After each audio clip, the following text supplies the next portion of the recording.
Absolutely. Ron, no, Joycelyn, Here. Michael, Lori, Here. and Michelle.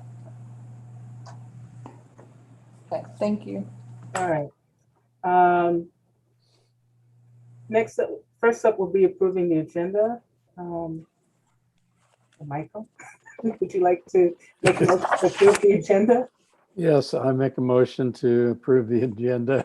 Okay, and I guess I'll have to second. Right. All those in favor? Aye. Aye. Okay, next on will be review of the proposed capital projects transfer and associated expenses. Actually, you can approve the minutes for Oh, the May. minutes, that's right, I'm 2020. sorry. Thank That's you, I skipped right over that. We could That's go okay. ahead and approve the minutes from last year, May. Michael, Yes, make a motion to approve the minutes for May 18th, 2020. thank you. That was quite a time in our existence. I'll second. All those in favor, please say aye. Aye. Aye. Any opposed? Any abstained? No. All right. On to the next would be review of proposed capital projects, transfer and associated expenses. Right. And so we'll go ahead and take that from you, and I'll talk a little bit about it, and then Brian can talk more in detail.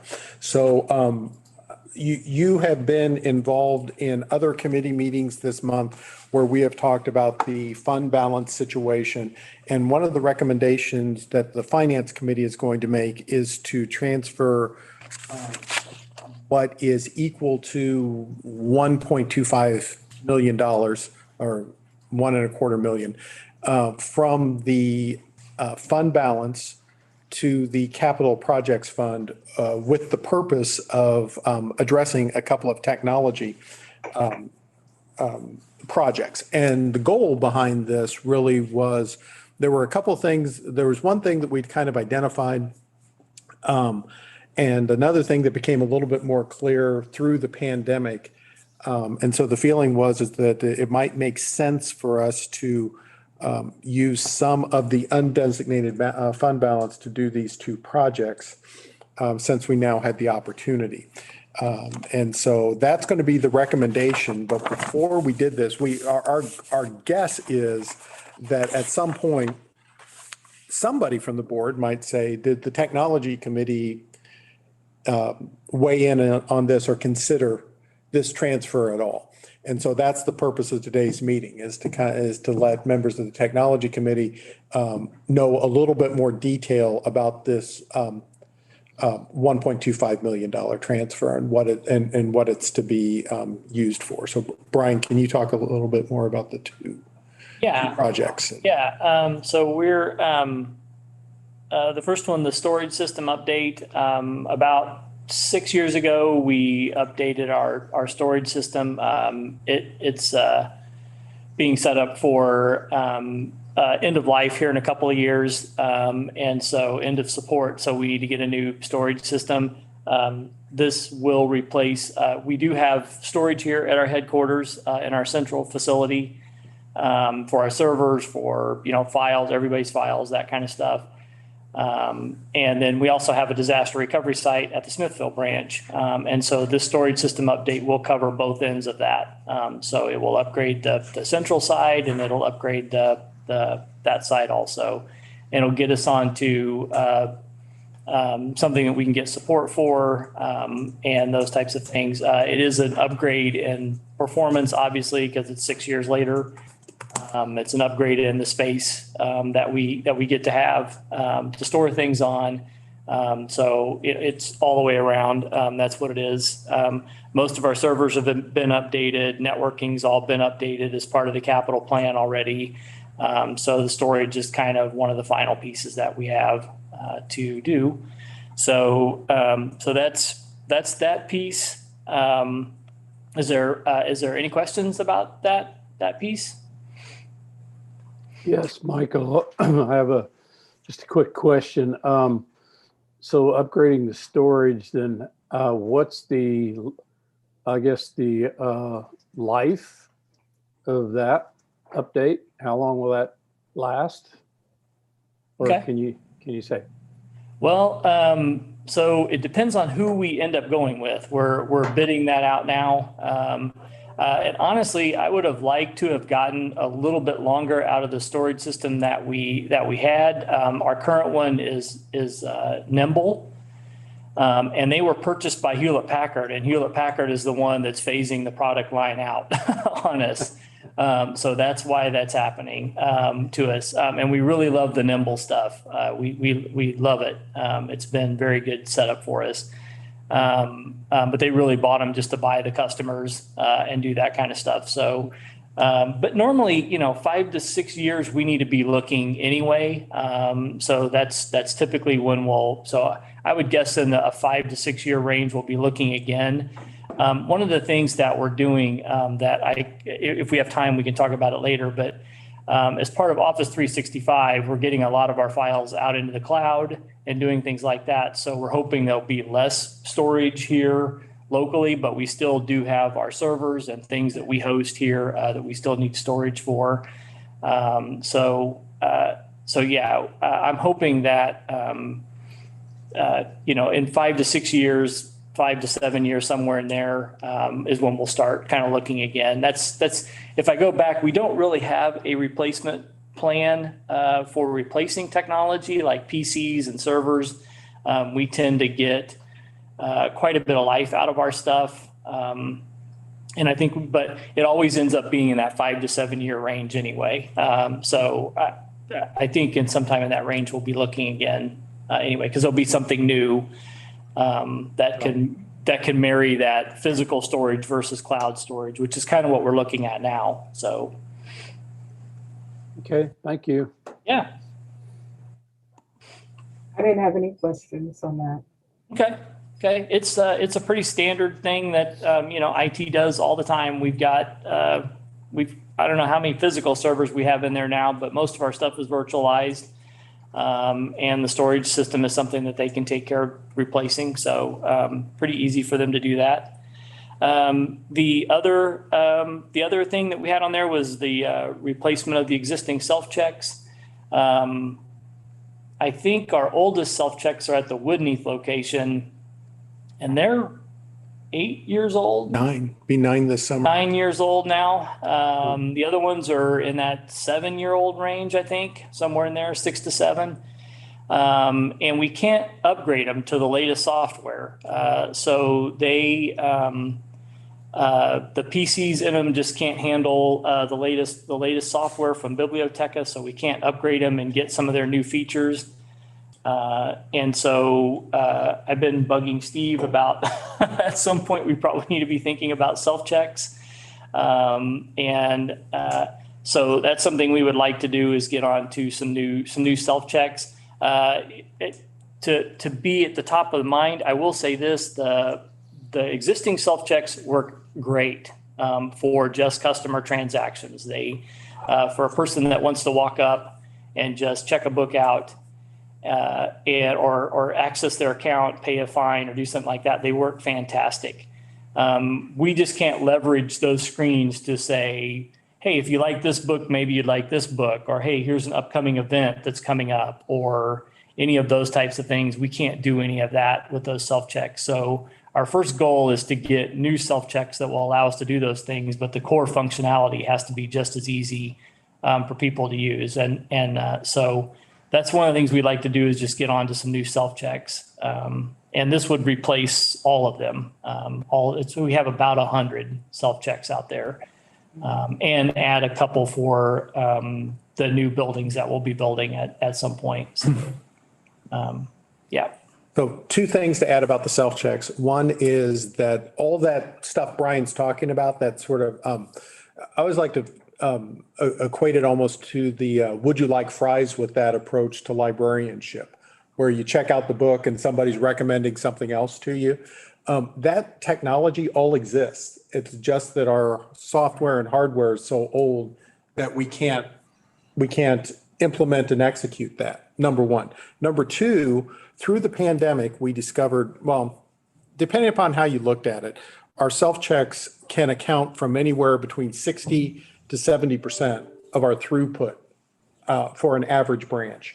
And so what that means is given a choice, and we purposefully design our libraries in this way so that we're not shoving you to the self-checks, but if you want to come to the service counter and get service, we'll serve you there, but you can also get service at the self-checks. And like I said, it's 60 to 70% of our activity organically essentially goes to those self-checks.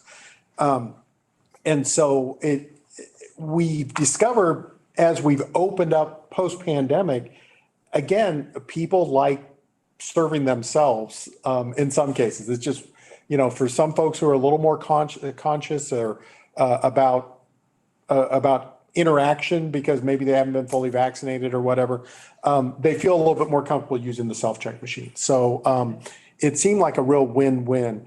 The other thing that I want to bring to your attention, and we're not ready to make this recommendation yet, but if we do migrate to new self-check machines, the staff may recommend that we take a different approach to our fines and fees and possibly eliminate overdue fines. The reason that we would, now we wouldn't eliminate fees. So for example, if somebody damages a book or somebody doesn't bring a book back, we would still send a replacement fee a replacement bill. But the nickel overdue fines, we may be thinking, we're still kicking the tires on this. Brian and I are sort of doing the cost benefit analysis on this. But if you look at the amount of money that we're taking in, Joycelyn remembers this for many, many years. Michael, you may be interested to know, at one point, we used to take in $500,000 in overdue fines. And, $500,000 is real money. And so it makes sense for us to continue to try to collect that. But that number has continued to decline, in part because more and more people are using downloadables, which do not accrue fines. And people are just generally being a little bit more responsible about their returns. So our numbers have gone down. It's like high 200,000s. Again, it's real money, but it's cut almost in half in terms of what our fines and fees are, number one. And then number two, which is really important, is that the hardware to support something like that, the coin boxes and the credit card interfaces that we'd have to put on all the self-checks, as well as the overhead costs for us to count and do the accounting of all those fines and fees, in some cases comes pretty close to that $200,000 a year. And so, we're not gaining anything from doing it. And so and the revenue's only going down. So one of the things Brian and I are looking at is it might make sense for us to eliminate overdue fines when we replace the self-checks, essentially just because it's not cost effective for us to continue to collect them. So I just want to give you a heads up on that it's something that we are looking at. Yeah. Yep. Yeah, it's hard to believe, but the coin boxes and the credit card terminals are much more expensive than you would think they would be. And they should be. Yeah, they are very expensive. And from Steve's point of view on our current self-checks, I can't speak to any new ones, but the coin machines that accept the bills and the coins, we spend a lot of time working on those. Our IT staff spends a lot of time working on those. That's of anything with this, everything works great on the self-checks with the exception of the coin machines, and they're 50-50 sometimes. So the vast majority of the support stuff is happening with those. So there's a time consuming factor to that on the IT staff also, maintaining all of that stuff. So. From a patron perspective, we tap out at $1 per item anyway once it's returned. So all that we're doing to collect $1 per item is quite burdensome, I think, in a way. Yeah. I mean, we would, like Steve said, we would still bill them if they lose an item or they damage, an item or something like that. That would still be happening. That wouldn't get cut off. But yeah, you're right. There's quite a bit of effort around just the staff just keeping the machines filled up with coins and getting the dollars out of there and that kind of stuff and making sure that it's working. So there is some staff effort involved. So. Okay.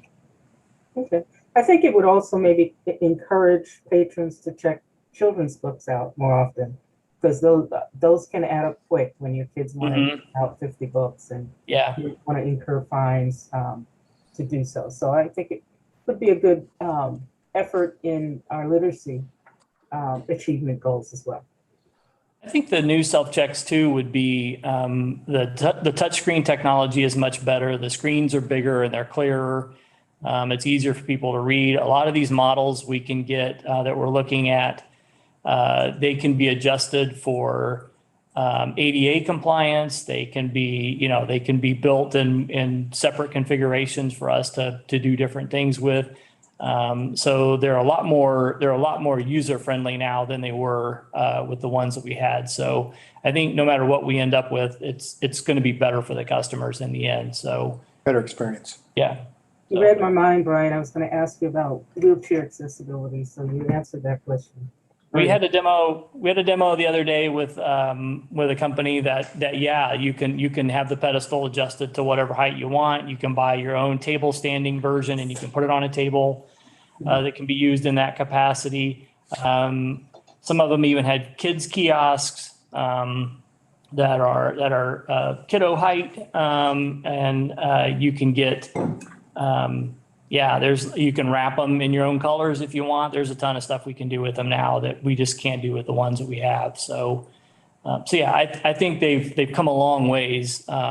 But the main thing is the main core feature is we just want to make sure people can check a book out, check it in, access their account and do those things. And it does that very well because the current ones do that very well. And so we don't want to lose that one piece just because we want something flashy. But I think we're in a good place on that. Good. Yeah. So I think that's the two main things. And our primary goal for this presentation was just to give you an opportunity to ask questions. My feeling is when we meet tomorrow, someone might ask, has the technology committee been told about this transfer? And do you have anything that you'd like to add? And so we just wanted to make sure that there was an opportunity, staying true to our model, which is the committees, scrutinize what it is that we're considering and report back to the board. So and Joyce, and I know you know this, but Michael, we probably haven't said this, but through the capital project fund, we've upgraded practically everything. We've upgraded or totally overhauled our Wi-Fi in some locations. All the networking gear, networking infrastructure, and all the buildings, and this building included, have been completely upgraded to all brand new. All the public PCs, laptops, all those things are all brand new as we started into the capital plan. If you look at our budget and other things in our presentation, you might go, man, what are they doing? Well, a lot of it is coming out of the capital project fund, and we're doing it as we upgrade the branches as we go. And it's going to be sort of the same with these two projects also. So I just wanted to let you know that. So, Thank you. yep. It's much more cost effective to do it while you're building and remodeling than doing it after. It's a lot more time wise also because, the buildings are empty. We can go in and yank the old wiring out and all the old equipment out and put new in. And it's been much easier for us to do it that way. Plus it's just, everything is just so nice out there now, new and improved.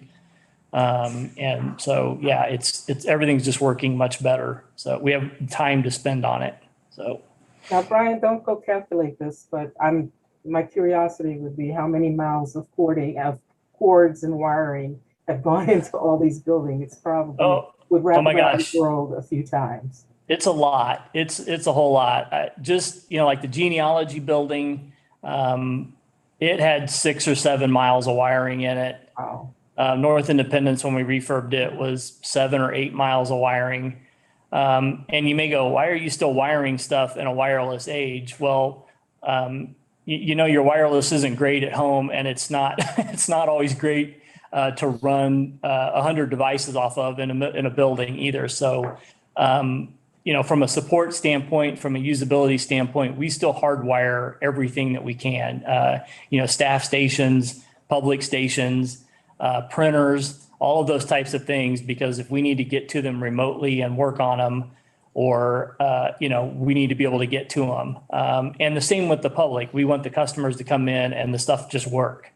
We don't want them to have a strange experience. And we do check out laptops in branch for them to use, and that does use the wireless. But we keep as much load off of our wireless for those services and for people that want to come in and use their own devices in branch. We just want to know that those wireless services will work when they come in. And we do put in some rather. Oops. Did I lose your? Brian, we just lost your audio.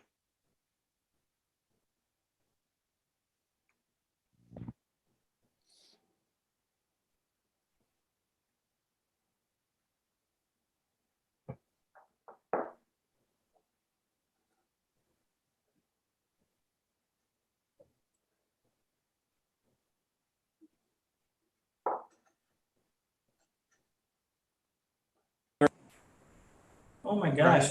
There you go. We can hear you now. Okay. Yeah, I rebooted it. Audio, not video. Yeah, it looks like we've got audio and not video. Okay, so we don't have video. So, okay. I can see you all. Yeah. Really? Really? Yeah. That's It's really focused weird. on you, Steve. Yeah, no, I can see the camera. It's Okay. Okay. right on me. Can't see that. Okay, so I'll just leave this alone and we'll just keep going. So, Okay. and then I'll get with IT on that afterwards, but the thing rebooted on us. Yeah, we definitely want to get that cleared up before tomorrow night. My guess is, Teresa and I were trying to figure out attendance for tomorrow night, and my guess is that it might only be a few people, but if all the snow comes that they're talking about, it might be just me. It might just be me and Teresa sitting here in the room. So we definitely want to make sure the Zoom's working. Forgot about the snow. So yeah, I mean, in terms of, to Brian's point, we were upgrading all of this stuff and we were working on all of it.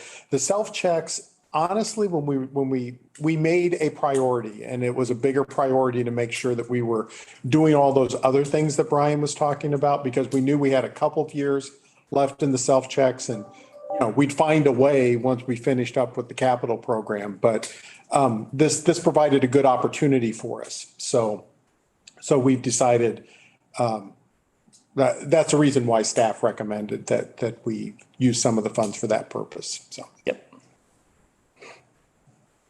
Well, I think the push features are a good reason to just to be able to say, hey, you've checked out these type of books. Would you like, because something else? Because not everybody uses the app or the online features to do so. So it would be nice for them to have that without feeling like they have to explain to somebody their preference of books, which is a tough thing for a patron to do. I think staff does a really good job of recommending, but I think people just come in, browse the shelves, check out, and go. Can also get those services with this new checkout self-check feature. So I think that would be good too. That's well stated, Joycelyn. That's exactly the thing. If we've got 60 to 70% of our people who are circumventing the desk, this still gives us an opportunity to engage with them. Mm-hmm. Yeah. Absolutely. Okay. Did you need anything more on that? No, it's like I said, the main goal is so that if it comes up tomorrow night, the technology committee can say, yes, we did talk about this and we had our questions answered, and carry on. I mean, that's the goal. So. All right. All right, then, not needing a vote on that, let's go on to the review of the fiscal year budget for 21-22. Yeah, and this is a little ahead of time. So what we'll want to do, we'll probably I'm hoping we'll have a very brief meeting of the technology committee next month where you all can actually make the recommendation to the full board on this, but without the personnel committee's report, which will happen tomorrow night. This report's a little premature, but Brian and I still thought while we had everybody on the phone, we could at least give you a heads up of what it is that we're looking at for the upcoming 21-22 budget, just so you could see it. And like I said, we'll review this again next month for an actual recommendation to the full board. So, Brian, do you want to run through that? Yeah, it's super basic. We have our, at the top of the slide there, we have our technology budget, which is the core technology budget that IT works from. This is basically just contracts for support, software support. Ton of them are that. Things like just miscellaneous PCs and laptops that people have requested, wiring, all those types of things all go in there. And this is aside from the capital project fund. It's all just miscellaneous stuff that we need to do kind of on the side. So that's really what the core technology budget is.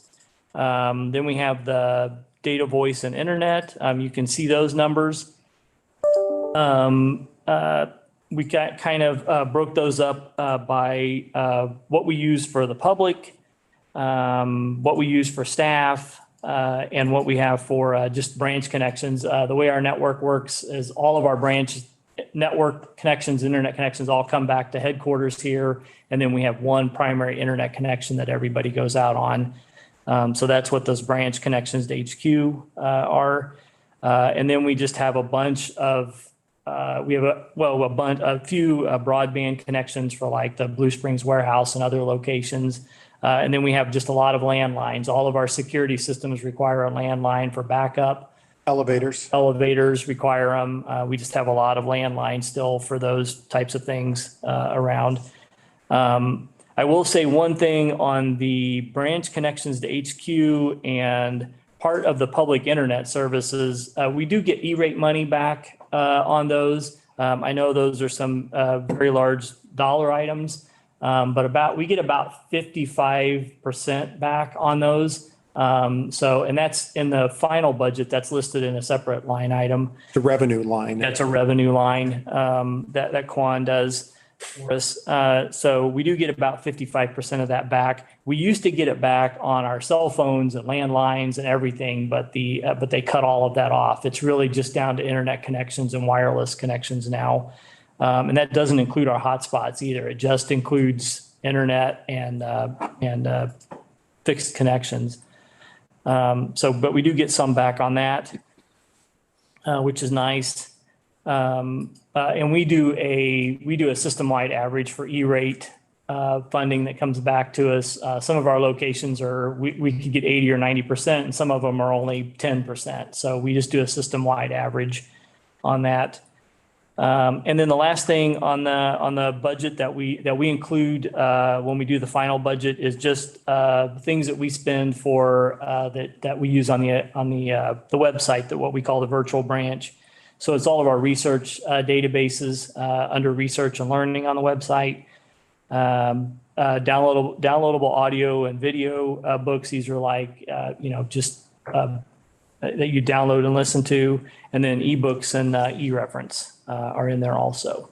So technically, all the stuff that's there in virtual branch, if I remember correctly, is technically captured as part of our materials budget, the 22% that's part of materials. Right. But we always like to show this on this page so that if you were to try to figure out what is our entire technology investment, including the investment for the virtual branch, you can see that sort of grand total. Right. I had two questions. Our funding to maintain our data backup and all the security features, is that captured under branch connections to HQ? Is that kind of sprinkled over all of them? Most of that's out of the core technology budget. So okay, up above. Yeah. Okay. Yeah. Yep. All right. Yeah, that's our backup software. All of our security software that we have on the PCs and servers, all that stuff is underneath the core technology budget. Okay. Yep. The second quick question, kind of on this issue, but kind of not. Does the whole issue with Amazon and ebooks and Overdrive, is that going to affect our budget and how we manage our ebooks? Probably, but I mean, it's hard to tell exactly what's going to happen. I mean, at this point, Penguin Random House has still been holding the line in terms of doing the same things that they were doing during the pandemic. The real question is going to be their Amazon and their Kindle application. They've decided to not allow library access for some of the Kindle items. The conversation that I've had with Steve Potash from Overdrive is that he's the CEO of Overdrive, and it's to me it's a little mind boggling, because this guy's probably I feel like he's one of the most important people in the entire digital ebook community, and the guy takes my calls, so I feel fortunate. But Steve and I have talked about this on several occasions, and whether or not it might be time for Overdrive just to, accept the fact that Kindle and Amazon is a big player in this, but maybe it's time for us to move on and to do something different. Steve keeps saying that there's still too much of the activity that people are wanting to use the Kindle app in order to actually download and read content. Frankly, I'm not seeing it as much. I'm seeing people like just when I used to see people in airports and things like that, I would see them looking on the PDF reader, using the Libby app which is that's Overdrive's proprietary app, and things like that, and not really using the Kindle interface in order to do stuff. So, I mean, what I've been encouraging him to do is to make sure, when we first got into this market, it was critical that people be able to read ebooks using Kindles, whether it was the Kindle hardware or the Kindle software. I feel like we're getting close to a point where we may be able to diverge from that, where the fact that Amazon's not being a reliable partner, they're keeping our staff keeping our public from being able to get certain books, or keeping us from being able to buy certain licenses. And so it may be time for us to go it alone. But Steve tells me that we're a little premature to do that right now, but he's continuing to watch that option. And Brian, I know you read about this stuff. I don't know if you've got anything else to add. No, that sums it up. So, I mean, Kindle's still a big player because they're cheap, but, Right. but if they're going to make it difficult for us, that's not what we want. We want our customers to be able to get access to the things they want to read, so. Okay, well, thank you for answering that. Okay, I'm ready for you guys to go on. Okay, so we've got the budget. There's no voting item on here. Michael, did you have anything that you wanted to ask or need clarification or more information on? Well, all the questions I had have already been asked and answered. So, Okay. yeah, great job, guys. Just searching through all this. Appreciate all of your efforts and everything. This is such a big field, and it affects so many things, everything really. So appreciate you guys diving into this stuff like you do. Yeah, I really appreciate it. Good job. Well, I don't think that technology and access to technology and books and digital resources are going to wane once the pandemic's over. I think Pandora's out of the box, and we'll be investing more and more resources into this in the future as people become more and more comfortable with it. Anything from you guys on this topic, or can we go on to other business, which I don't know if we have any.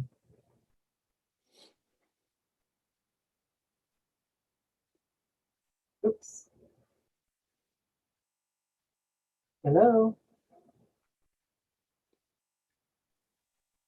Sorry, Jocelyn, we just lost the boardroom. Okay.